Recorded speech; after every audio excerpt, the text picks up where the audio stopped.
Medina মুনাওয়ারার এক বিশেষ রাত ছিল, যে রাতে আকাশ থেকে এমন একটি আয়াত নাজিল হয় যা জমিন ও আসমানের প্রতিটি জিনিসে কাঁপন সৃষ্টি করে দেয়। এটি কোরআন পাকের সবচেয়ে মহিমান্বিত আয়াত, যার ভেতরে এমন গভীর রহস্য লুকানো আছে যে বড় বড় অবাধ্য জিন এবং নিজের শয়তানও এর সামনে মাথা নত করতে বাধ্য হয়। একটু চোখ বন্ধ করে কল্পনা করুন, আপনার সামনে একটি বিশাল রহস্যময় দরজা রয়েছে। সেই দরজার ওপারে মহাবিশ্বের অসংখ্য গোপন রহস্য এবং এক অদ্ভুত রুহানি জগৎ আপনার জন্য অপেক্ষা করছে। আর সেই দরজার চাবি হল একমাত্র আয়াতুল কুরসি। এই আয়াতের মধ্যে ইসমে আজমের নিদর্শন রয়েছে। হ্যাঁ, সেই ইসমে আজম যা হাজার বছর ধরে এক রহস্য হয়ে আছে। এগুলো সেই শক্তিশালী কালিমা যার মাধ্যমে আল্লাহর প্রিয় বান্দারা রুহানি অন্তর্দৃষ্টি লাভ করতেন। আজকের এই ভিডিওতে আপনি জানতে পারবেন কেন জাদুকর জিন এবং শয়তানরা আয়াতুল কুরসির নাম শুনলেই কাঁপতে শুরু করে। আর আমরা আপনাকে এমন কিছু গোপন রহস্য জানাবো যা হয়তো আজ পর্যন্ত আপনার অজানাই ছিল। আয়াতুল কুরসি কুরআন মাজিদের সূরা আল বাকারার 255 নম্বর আয়াত। এর গঠন লক্ষ্য করলে দেখা যায় এতে মোট 9টি বাক্য রয়েছে। একটি সহি হাদিসে আমাদের প্রিয় নবী হযরত মুহাম্মদ সাল্লাল্লাহু আলাইহি ওয়াসাল্লাম বলেছেন, এই আয়াতের ভেতরে ইসমে আজম রয়েছে। এখন প্রশ্ন হলো, ইসমে আজম কি? এটি আল্লাহর সবচেয়ে মহান নাম, অথবা এমন একটি নাম যার মধ্যে সর্বাধিক শক্তি, মহিমা ও প্রভাব লুকানো আছে। রাসূলুল্লাহ আমাদের জানিয়েছেন, আল্লাহর কুরসি এত বিশাল যে তা সম্পূর্ণভাবে উপলব্ধি করা আমাদের ছোট্ট বুদ্ধির পক্ষে সম্ভব নয়। কিন্তু যদি আমরা আল্লাহর আরশের সাথে তুলনা করি, তাহলে কুরসির অবস্থান এমন যেমন বিশাল মরুভূমিতে একটি ছোট লোহার আংটি ফেলে দেওয়া হয়েছে। কুরসি মূলত আল্লাহর কুরসি, তার আরশ, তার অসীম ক্ষমতা, তার জ্ঞান, তার রাজত্ব এবং তার চিরস্থায়ী জীবনের ঘোষণা। এই আয়াতে আল্লাহর এমন শক্তির বর্ণনা করা হয়েছে যা কখনো শেষ হয় না। উলামায়ে কেরাম বলেন, এটি সেই আয়াত যা ইসমে আজমের সবচেয়ে কাছাকাছি।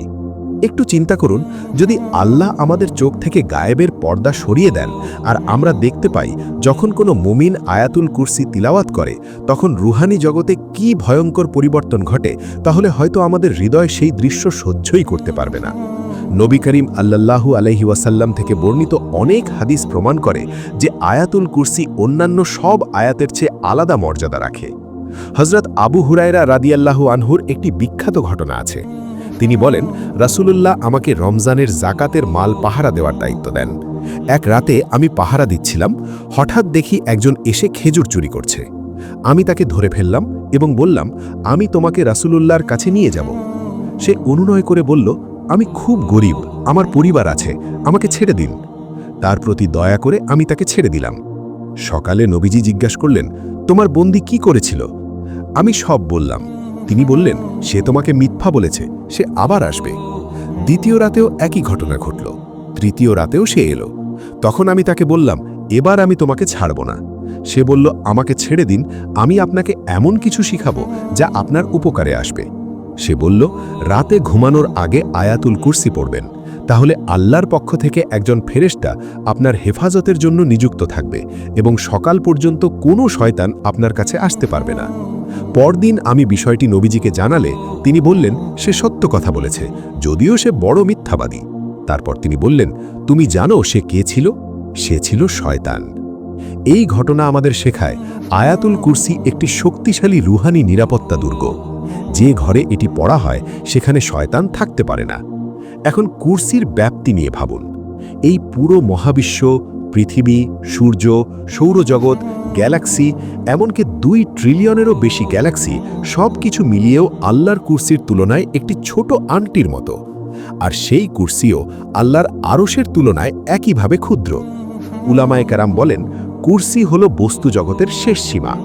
কোরআনে বলা হয়েছে, আল্লাহর কুরসি আসমান ও জমিনকে পরিবেষ্টন করে রেখেছে। হযরত হাসান বসরি রাহিমাহুল্লাহ বলেন, কুরসি বলতে আল্লাহর জ্ঞান বোঝানো হয়েছে, অর্থাৎ যা কিছু ঘটেছে, হচ্ছে বা ভবিষ্যতে ঘটবে, সবই তার জ্ঞানের মধ্যে রয়েছে। একটি পাতাও তার জ্ঞান ছাড়া পড়ে না। এই আয়াতের শব্দগুলোর মধ্যেও রয়েছে অসাধারণ শক্তি। আল্লাহু লা ইলাহা ইল্লাহু, আল্লাহ ছাড়া কোনো ইলাহ নেই। এই বাক্য মানুষকে সব মিথ্যা শক্তি থেকে মুক্ত করে। আল হাইয়ুল কাইয়ুম, তিনি চিরঞ্জীব এবং সবকিছুর ধারক। আমরা মরণশীল, কিন্তু তিনি চিরস্থায়ী। তিনি কখনো ঘুমান না, ক্লান্ত হন না। সমস্ত আসমান জমিন তার মালিকানায় রয়েছে। কেউ তার অনুমতি ছাড়া সুপারিশ করতে পারবে না। তিনি সব জানেন, অতীত, বর্তমান, ভবিষ্যৎ, সব কিছু। আমাদের সামান্য জ্ঞানও তার দান। শেষে বলা হয়েছে, আসমান ও জমিনের হেফাজত তার জন্য কোনো কষ্টের নয়, এবং তিনি সর্বোচ্চ মহান। এই আয়াত আমাদের নিশ্চিন্ত করে।